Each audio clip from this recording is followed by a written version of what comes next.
So President Biden makes the trip, the first, we believe, since even when he was vice president under President Obama, that he had not yet made that trip. So the first time since then, maybe sometime as senator, though we're not sure. It was a different border situation at that point.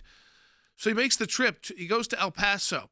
We've got images. I want to start putting those up on the screen right now of what El Paso looked like on the day before his arrival.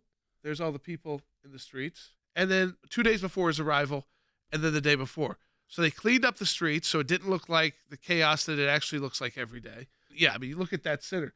Look at all of those people. And now look, there's it looks like the U.S. has, full control in that photo.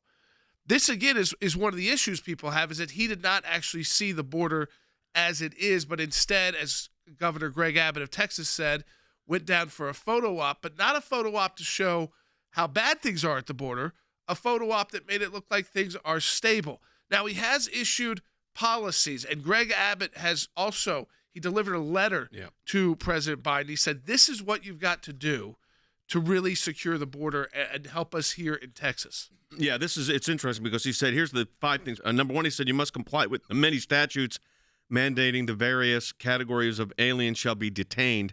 This is, again, the unlawful entrants that are in the United States, their ability to be detained under existing statutes, and end the practice of unlawfully paroling aliens en masse. He uses the phrase aliens, which is the legal term. I use it for unlawful entrants. That's the term I use. You must stop sandbagging the implementation of the Remain in Mexico policy, which now it looks like they're, at least according to his plan, they're going to be reinstituting that, and Title 42 expulsions, and fully enforce those measures as federal courts have ordered you to do. Now, what's interesting on Title 42, which is a temporary measure, and that is currently before the Supreme Court of the United States, on the question of whether the states could intervene in this. And I think the answer is going to be the states probably can, although I think it's going to be a very close case. I mean, I think 5-4. We'll be filing a brief on that, just that issue of standing to intervene in the proceeding.